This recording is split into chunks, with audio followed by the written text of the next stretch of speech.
Hello friends, हम लोग chromosomes की स्टडी कर रहे हैं, जिसके पहले वीडियो में मैंने आपको क्रोमोसोम के स्ट्रक्चर्स और जनरल इंट्रोडक्शन आपको बता दिया है। अब इस सेकंड वीडियो में, लास्ट वीडियो में, मैं आपको बताने जा रहा हूं स्पेशल टाइप्स के क्रोमोसोम्स। तो देखिए, स्पेशल टाइप के क्रोमोसोम्स जिनमें मेनली जाइंट क्रोमोसोम्स आते हैं, दो हैं मेनली। एक है लैम्ब्रुश क्रोमोसोम और दूसरे हैं पॉलीटीन क्रोमोसोम। कुछ मैं आपको सुपर न्यूमरेरी क्रोमोसोम्स के बारे में भी इसमें बताने वाला हूं। तो पहला हम लेने वाले हैं लैम्प ब्रुश क्रोमोसोम। देखिए, नाम इसका पहले आप समझिए। पहले जो मिट्टी तेल का लैंप होता था, जो मिट्टी तेल से जलता था ऐसे और काला हो जाता था, उसका जो ग्लास है, कांच है, तो उसको साफ करने के लिए एक ब्रश आता था। वो ब्रश शायद आप लोगों ने नहीं देखा होगा, लेकिन टेस्ट ट्यूब को साफ करने वाला ब्रश जरूर देखे होंगे आप, जो लेबोरेटरी में रहता है, ऐसे पूरा राउंडेड इस टाइप का ही होता है, बस उस टाइप का शेप का रहता है ये, इसलिए इसका नाम लैम्ब्रुश क्रोमोसोम रखा गया है। और ये उन oocytes में पाए जाते हैं जो बाद में बड़े अंडे बनाते हैं। देखिए, बहुत सारे एनिमल्स हैं जो बड़े साइज के अंडे देते हैं, एग्स देते हैं, क्योंकि उनमें योक की मात्रा ज्यादा होती है। योक यानी फूड मटेरियल, अंडे का जो फूड मटेरियल होता है वो योक होता है। जो ज्यादा योक होते हैं, जैसे पॉलीलेसाइथल या मेगालेसाइथल या मिजोलेसाइथल एग, उनको बनाने वाले जितने भी एनिमल्स हैं, जैसे कि बर्ड्स हैं, रेप्टाइल्स हैं, है ना, प्रोटोथेरियन मैमल्स हैं, तो इनमें जब अंडे बनते रहते हैं उस समय एक स्टेज आता है primary oocyte, secondary oocyte stage. उसी समय वो लैम्ब्रुश क्रोमोसोम आपको दिखाई देंगे, उस समय वो बनते हैं। बाद में फिर वो वापस अपने नॉर्मल कंडीशन में आ जाते हैं। लैम्ब्रुश chromosomes were first observed by Fleming 1882 in amphibian oocyte, a diploid stage of cell division। आप ये डिप्लोइड स्टेज सुने होंगे, शायद नहीं सुने होंगे, तो मैं आपको बता रहा हूं। सेल डिवीजन दो प्रकार के होते हैं, माइटोसिस और मियोसिस। तो जो मियोसिस होता है उसमें जो प्रोफेज 1 होता है, प्रोफेज, मेटाफेज, एनाफेज, टेलोफेज, ये मियोसिस 1, मियोसिस 2 दोनों में होते हैं। तो मियोसिस 1 में जो प्रोफेज 1 है उसमें 5 सब स्टेजेस है, लेप्टोटीन, जाइगोटीन, पैकेटीन, डिप्लोटीन और डाइकाइनेसिस। तो इसमें जो चौथा स्टेज है डिप्लोटीन, जो प्रोफेज 1 का स्टेज है, एक्चुअली ये जो leptotene, zygotene, pachytene, diplotene, diakinesis है, एक्चुअली ये क्रॉसिंग ओवर कराने के लिए होने वाले स्टेजेस हैं, स्टेप्स हैं। तो उसमें जो डिप्लोटीन स्टेज है, जिसमें कियास्मेटा फॉर्मेशन स्पष्ट रूप से दिखता है, उसी समय आपको लैम्ब्रुश क्रोमोसोम भी बनते हुए दिखेंगे स्पष्ट रूप से।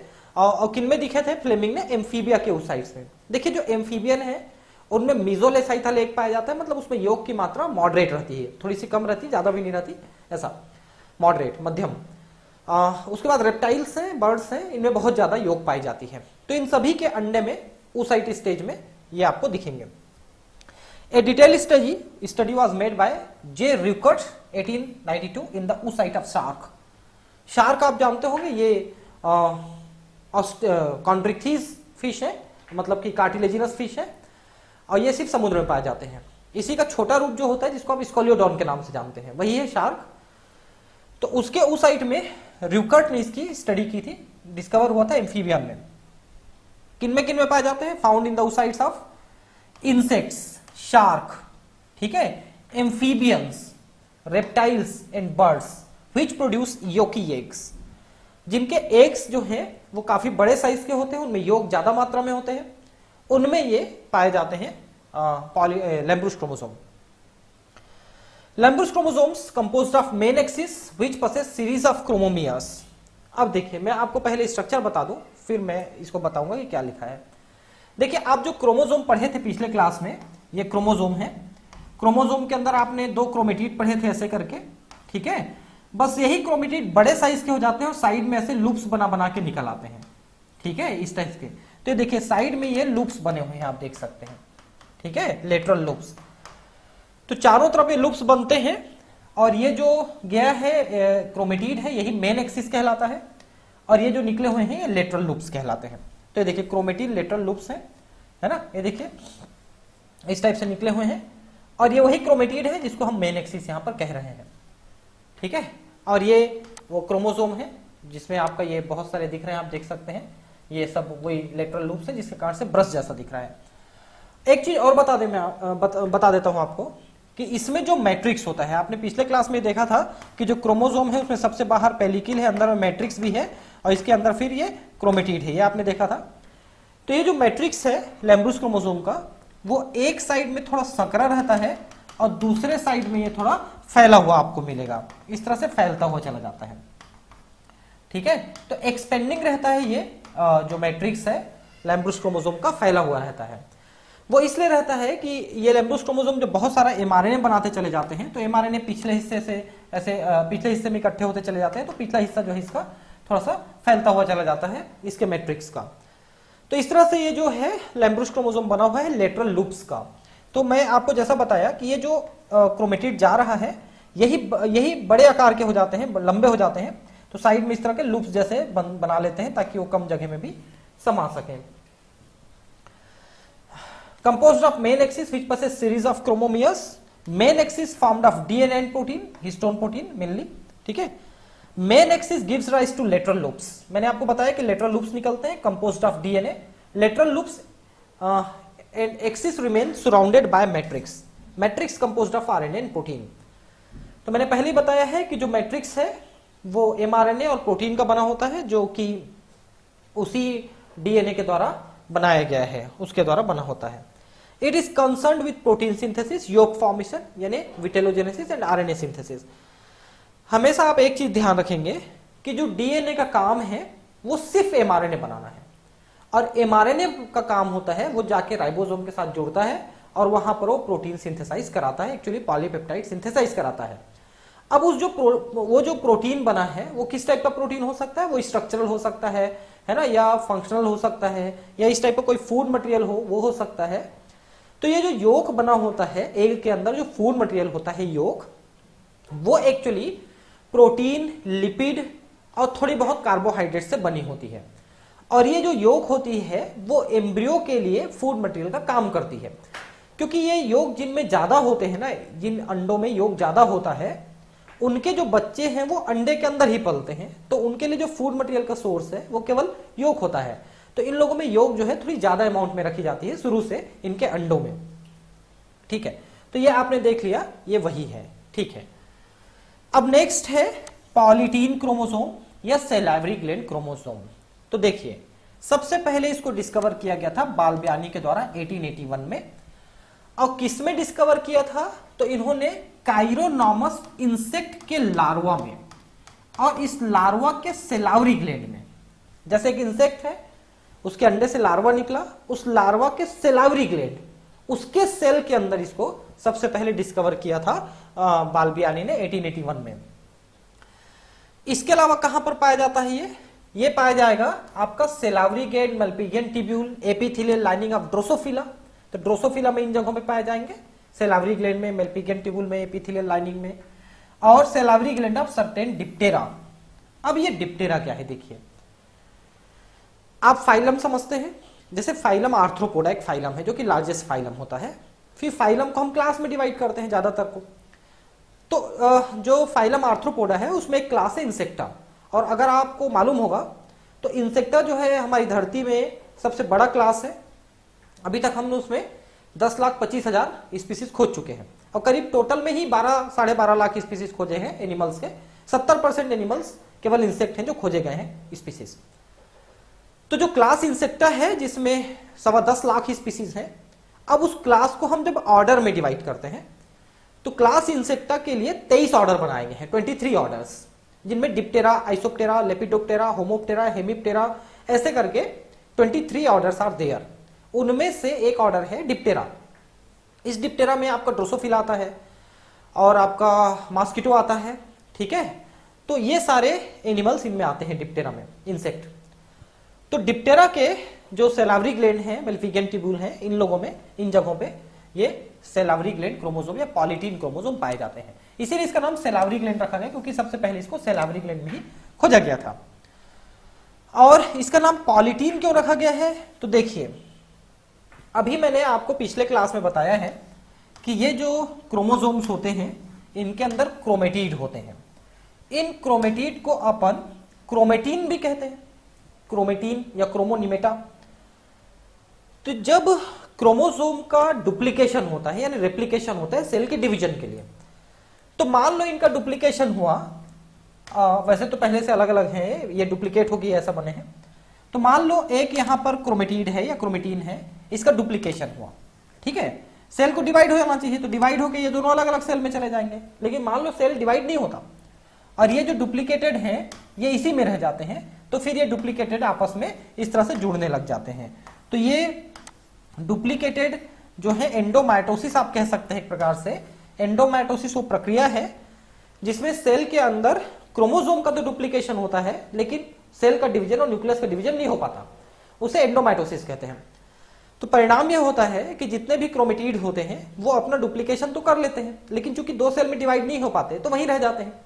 अब वहीं रह जाते हैं तो पॉलीटीन क्रोमोसोम की यह विशेषता है कि वो जो क्रोमेटिड नए बनते जाते हैं ना, वो पुराने वाले के साथ जुड़ते चले जाते हैं। तो उनका स्ट्रक्चर कुछ इस तरह का हो जाता है। आप देखिए इस तरह का हो जाता है। ये देखिए ये आपस में जुड़ते चले गए, ये देखिए। तो ये many chromatins are attached, so these are called polytene. अब पॉलीटीन में क्या होते हैं कि ये जो क्रोमेटिड्स हैं ये बीच बीच में से फूल जाते हैं थोड़े से, ठीक है। तो इनको अपन कहते हैं पफ्स, इनको अपन पफ्स कहते हैं, ठीक है, या इन्हीं को नोड्स कहते हैं।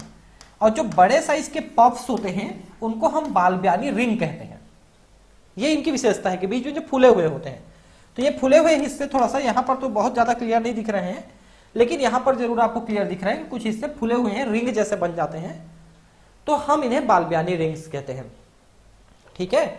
और ये पफ भी कहलाते हैं, छोटे बड़े कई साइज के पफ होते हैं। तो जो बड़े साइज के पफ होते हैं ना वो बालब्यानी रिंग कहलाते हैं, ठीक है। तो इसलिए इसका नाम जो है ये एक बड़ा है पॉलीटीन, क्योंकि many chromatins are there due to not division in cell but chromatin gets duplicated.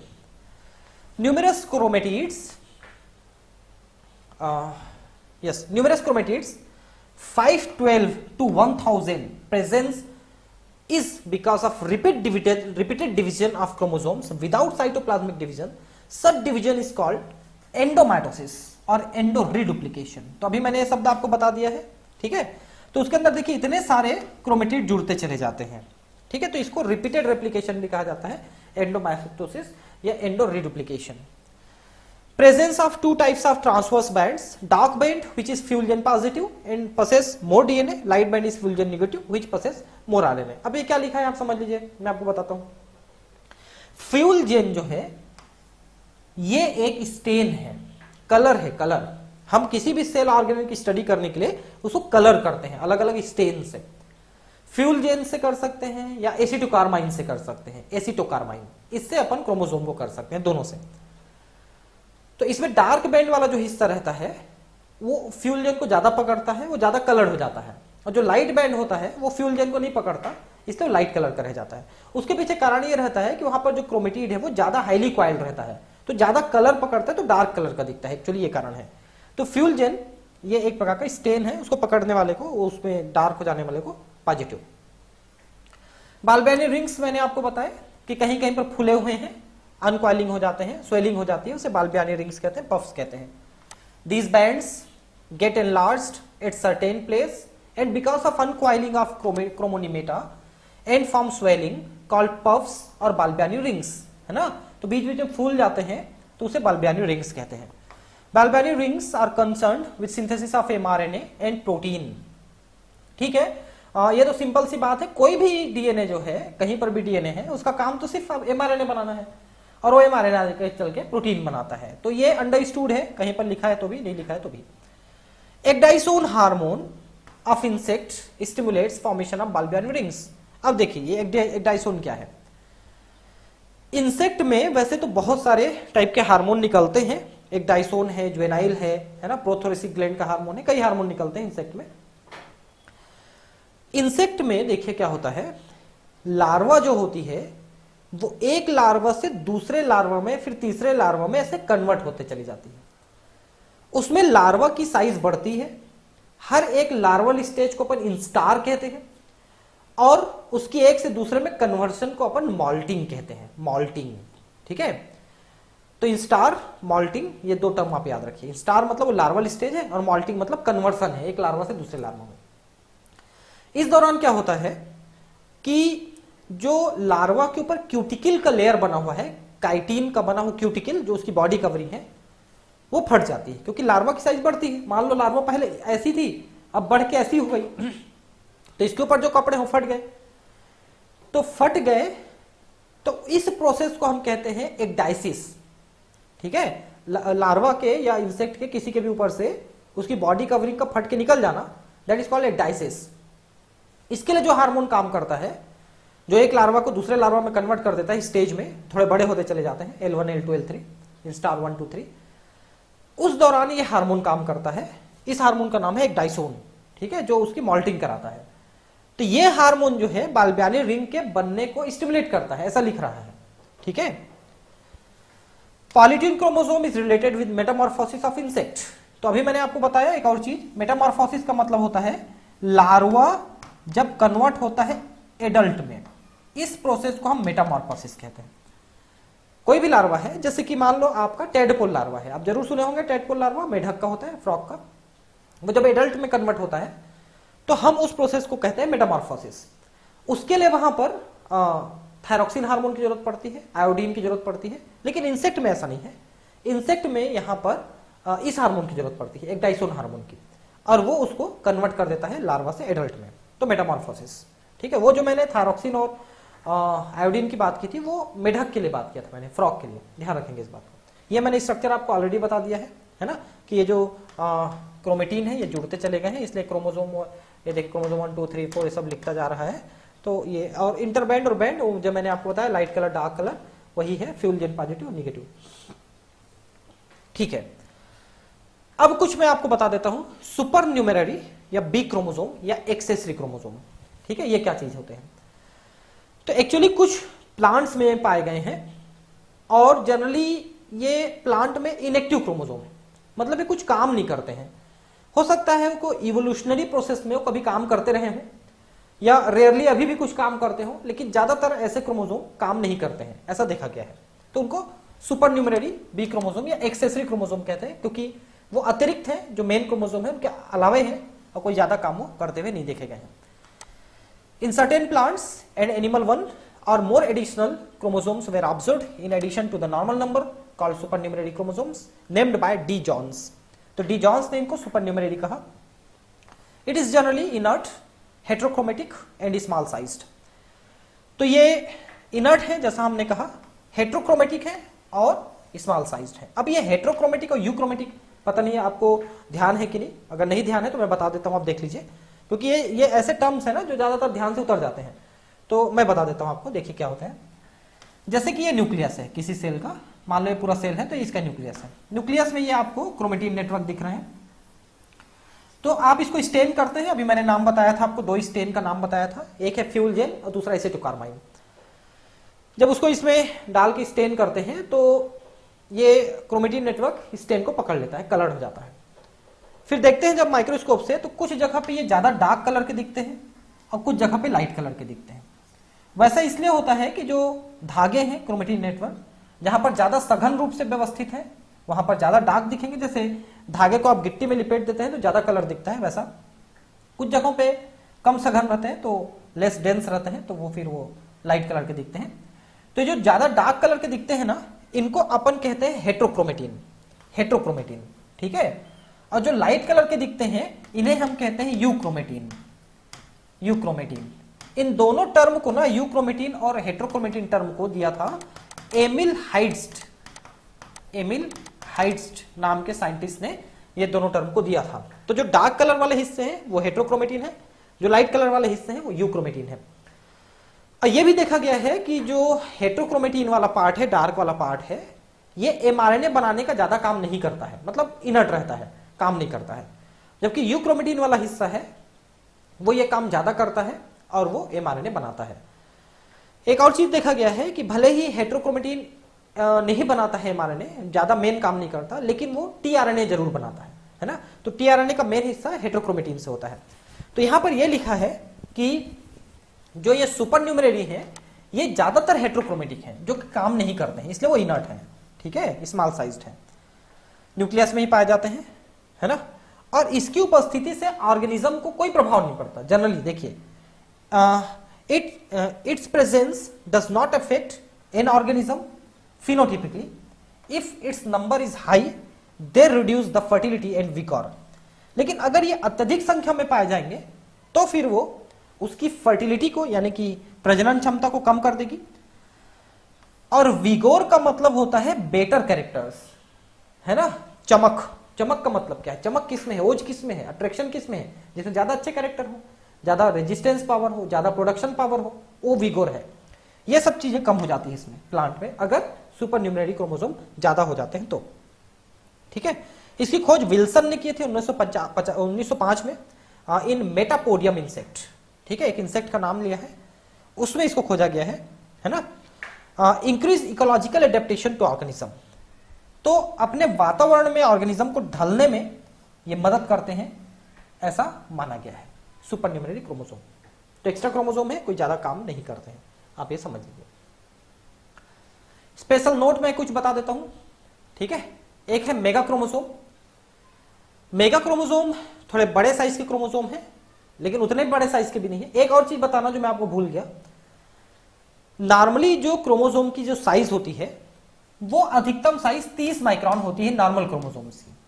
ठीक है, लेकिन आपने जो दो बड़े क्रोमोसोम पढ़े, एक लैम्ब्रुस क्रोमोसोम और एक पॉलीटीन क्रोमोसोम, तो आपको मैं ये बता दूं कि लैम्ब्रुस क्रोमोसोम का साइज 6000 माइक्रोन है और पॉलीटीन क्रोमोसोम का साइज 2000 माइक्रोन है। ये दोनों चीजें वहां पर मेरा छूटा हुआ है, शायद नहीं ध्यान आया लिखने के लिए, मैं अभी आपको बता दिया कि नॉर्मल क्रोमोसोम 30 माइक्रोन तक होते हैं हमारे में, किसी और में, लेकिन जो लैम्ब्रुस क्रोमोसोम है वो 6000 माइक्रोन साइज का है और पॉलीटीन क्रोमोसोम 2000 माइक्रोन साइज का है। तो largest chromosome is the lampbrush and second largest is the polytene.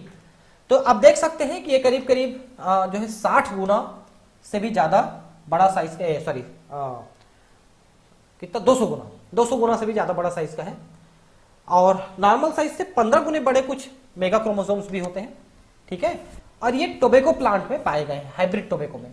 Hybrid का मतलब दो अलग अलग वेराइटी को लेकर हाइब्रिडाइजेशन कराए, ऐसे टोबैको प्लांट में 15 गुना बड़े साइज के भी कुछ क्रोमोसोम पाए गए हैं, जिनको अपन मेगा क्रोमोसोम्स कहते हैं। ठीक है, उसके बाद आइसोक्रोमोसोम, जब क्रोमोसोम के दोनों भुजाएं एक जैसी होती हैं तो फिर वो आइसोक्रोमोसोम है, जैसे कि मेटासेंट्रिक क्रोमोसोम है वो आइसोक्रोमोसोम। When the both arms of the chromosomes are identical or genetically similar, then chromosomes are called isochromosomes. If arms of a telocentric chromosome is splitted into centrosome, then the metacentric chromosome with two identical arms is formed. Such chromosome is called isochromosome. तो मैंने अभी जो बताया वही लिखा है कि अगर आप टीलोसेंट्रिक वाले को बीच से फाड़ करके उसको मेटासेंट्रिक बना दें तो फिर वो आइसोक्रोमोसोम में कन्वर्ट हो जाएगा। ठीक है, रिंग क्रोमोसोम ये तो बैक्टीरिया में और प्रोकैरियोटिक सेल में होते हैं, आपको पता है। जैसे कि ये बैक्टीरिया है, तो बैक्टीरिया में ऐसा एक सर्कुलर डीएनए पाया जाता है जो विदाउट हिस्टोन होता है, इसमें हिस्टोन प्रोटीन नहीं होता, इसलिए नेकेड माना जाता है। और इसी को हम न्यूक्लियोइड भी कह देते हैं, प्रोक्रोमोसोम भी कह देते हैं, बैक्टीरियल जीनोम भी कह देते हैं, क्योंकि न्यूक्लियस नहीं है, क्रोमोसोम नहीं है, हिस्टोन नहीं है, केवल एक डीएनए है सर्कुलर, वही रिंग क्रोमोसोम है। और ये पाए जाते हैं आपके बैक्टीरिया में या प्रोकैरियोटिक सेल्स में। ह्यूमन क्रोमोसोम आप देखिए, ह्यूमन क्रोमोसोम जो है छोटे बड़े कई साइज के होते हैं, 23 जोड़े हैं, आपको पता है। और उनको हम 7 ग्रुप में यहां पर बांटते हैं, A B C D E F G. ठीक है, तो ए वाले ग्रुप में 1 से 3 क्रोमोसोम है, बी वाले में 4 से 5, 6 से 12, 13 से 15, 16 से 18, 19, 20, 21 और 22। उसके बाद जो एक्स क्रोमोसोम है ये सी ग्रुप का मेंबर है और जो वाई क्रोमोसोम है ये जी ग्रुप का मेंबर है। अब अगर आप ये देखें क्रोमोसोम को अलग अलग दिख रहे हैं आपको, देखिए। ठीक है, तो ए ग्रुप में आप देखिए कि ये 3 क्रोमोसोम है। ये तीनों क्रोमोसोम आप देख सकते हैं कि मेटासेंट्रिक टाइप के बड़े क्रोमोसोम दिख रहे हैं। उसके बाद बी वाले में 2 हैं जो सब मेटासेंट्रिक हैं। सी वाले में भी आप देख सकते हैं, सी वाले में कितने हैं, 6 से 12 यानी 6 हैं, है ना। तो ये 6 से 12 सी वाले में है, सबको बढ़िया से क्लासीफाई किया हुआ है, आप देख सकते हैं। ये सभी आपको दिख रहे हैं कि सब मेटासेंट्रिक टाइप के ही हैं, थोड़े से छोटे साइज हो गए भले ही। डी वाले आप देख सकते हैं ये एक्रोसेंट्रिक सभी दिख रहे हैं, 13, 14, 15 ये डी दिख रहे हैं। ई वाले आप देख सकते हैं कि ये थोड़े से मिक्स टाइप के दिख रहे हैं। ई वाले की क्या विशेषता लिखी देख सकते हैं, शॉर्ट साइज, मेटा और सब मेटासेंट्रिक, ये दोनों यहां पर आपको दिख रहे हैं।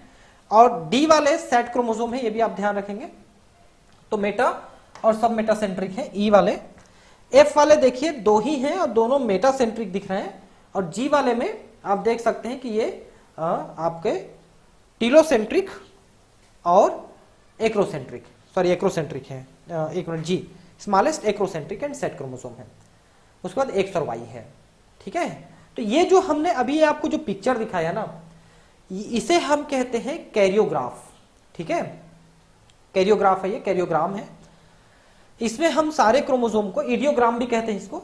ठीक है, इसको हम पिक्चर में दिखा देते हैं, जो फोटो में वो इडियोग्राम है। ठीक है, ऐसा है। कैरियोटाइप, ये देखिए, karyotype is external morphology of chromosome which is specific for each species of living organism. Karyotype can be studied in metaphase stage of mitosis. तो कैरियोटाइपिंग कहा जाता है इसको, कि जब हम क्रोमोसोम्स की स्टडी करते हैं, वो किस टाइप के क्रोमोसोम है, किस आकार के हैं, किस साइज के हैं, ये सब। Karyotype includes the number of chromosomes, इसमें क्रोमोसोम की संख्या, रिलेटिव साइज कितना है, सेंट्रोमियर में मेटासेंट्रिक सब मेटासेंट्रिक क्या है इस टाइप के, लेंथ ऑफ द आर्म छोटे बड़े, सेकेंडरी कॉन्स्ट्रिक्शन है कि नहीं, और बेंडिंग पैटर्न। बेंडिंग पैटर्न के बारे में अभी हम बात करेंगे। बेंडिंग पैटर्न का मतलब है जब आप उसको कलर करते हो तो उसमें किस टाइप के बैंड्स बनते हैं, कलर के और डिसकलर के बैंड्स बनते हैं, उन्हें बेंडिंग पैटर्न कहते हैं। वो भी कई प्रकार के होते हैं, अभी हम थोड़ा सा बात करेंगे उसके बारे में। Banding technique is used to study the specific pattern of band and inter band on the chromosome. और हर स्पीसीज के लिए अलग अलग होते हैं, लेकिन किसी एक स्पीसीज में ये काफी सिमिलर पाए जाएंगे, एक दूसरे से थोड़ा बहुत अंतर रहेगा अलग अलग एनिमल में। This includes the use of fluorochromes. देखिए, ये फ्लोरोक्रोम्स या फ्लोरिसेंट डाई क्या चीज होते हैं, ये आप समझ लीजिए। जैसा अभी हमने बात किया था एसिटोकार्बाइन या फ्यूल, जिनसे हम स्टेन कर सकते हैं क्रोमोसोम को, तो उसके साथ हम कुछ ऐसे डाई को भी मिक्स करते हैं जो चमकते हैं। चमकते हैं का मतलब वो उनमें कुछ ऐसे हल्की सी भी लाइट पड़ती है तो बहुत तेजी से वो फ्लोरिसेंस दिखाते हैं, है ना, तो उसे फ्लोरिसेंट डाई कहते हैं। तो उनको पहचानना आसान हो जाता है, वहां से वो कलर स्पेशल दिखने लगते हैं। तो पहला है यहाँ पर क्यू बेंडिंग, सी बेंडिंग, जी बेंडिंग, है ना, कई प्रकार के बेंडिंग होती है यहाँ पर। Q banding it is obtained when chromosomes are stained with quinacrine mustard. Quinacrine mustard ये भी एक स्टेन है चमकने वाला। It stains A T rich area developed by Caspersson for Y chromosome. तो कास्पर्सन नाम के साइंटिस्ट ने इसको वाई क्रोमोसोम के लिए डिस्कवर किया था। इसको क्विनाक्राइन मस्टर्ड से इसको स्टेन किया जाता है, और जहां पर एडेनिन थाइमिन जहां ज्यादा पाए जाएंगे उस जगह पे ये ज्यादा कलर कर देता है। क्योंकि आपको पता है कि ए का टी के साथ और जी का सी के साथ बॉन्डेशन होता है, तो क्रोमोसोम में जहां जहां पर ए टी ज्यादा रहेंगे डीएनए में, वहां वहां पर ये कलर कर देते हैं। इसलिए इसको हमने कहा क्यू बेंडिंग, ये क्यू बेंडिंग के नाम से जाना जाएगा। क्विनाक्रीन के कारण से, ये क्विनाक्राइन के कारण से क्यू बेंडिंग कहा जाता है। ठीक है। C banding it is used to stain constitutive heterochromatin usually in centromeric region of the chromosome. तो जो सेंट्रोमियर वाला पार्ट है उस पार्ट को बेंडिंग कराते हैं, उसकी अपन कलर कराते हैं, तो ये सी बेंडिंग कहलाता है। जी बेंडिंग, ठीक है, ये जिएम्सा नाम के स्टेन से किया जाता है, so called G banding. It stains sulphur rich protein parts, क्योंकि डीएनए के साथ प्रोटीन है, हिस्टोन प्रोटीन है, नॉन हिस्टोन प्रोटीन है, और प्रोटीन में बहुत सारे अमीनो एसिड होते हैं जिसमें सल्फर होते हैं, जिसमें मिथायोनिन है, सिस्टीन है, ये ऐसे अमीनो एसिड हैं जिनके साथ सल्फर होता है। तो प्रोटीन में जब ये अमीनो एसिड कहीं पर रहते हैं तो वहां पर सल्फर पहुंच जाता है प्रोटीन में, है ना, तो वहां पर को कलर करने के लिए ये जी बेंडिंग यानी जीएमसा का उपयोग किया जाता है। A variety of different bands are obtained by the modification of Q bending and G bending like C, T and N bands. Q, C, G and R bending used for animal karyotyping while C and N bending used in plant. तो ये जरा सा आप विशेष ध्यान रखेंगे कि Q, C, G and R bending ये animal के लिए और C और N bending ये प्लांट के लिए यूज किया जाता है। ठीक है। R bending, इसमें क्या करते हैं, देखिए कि क्रोमोसोम को पहले थोड़े से हाई टेम्परेचर में रखते हैं, उसके बाद जीएमसा स्टेन से इसको कलर कर देते हैं। This brings about the visualisation of sulphur deficient region of chromosomes, thus named as a reverse Giemsa. क्योंकि जीएमसा को जब आप यूज किए थे बिना गर्म किए तो सल्फर वाले हिस्से चमक रहे थे, और जब उसको गर्म करके जीएमसा डाल दिए तो बाकी जगह चमकने लगते हैं, जीएमसा वाला पार्ट नहीं चमकने लगता। इसलिए रिवर्स बेंडिंग यानी आर बेंडिंग के नाम से इसको जाना जाता है।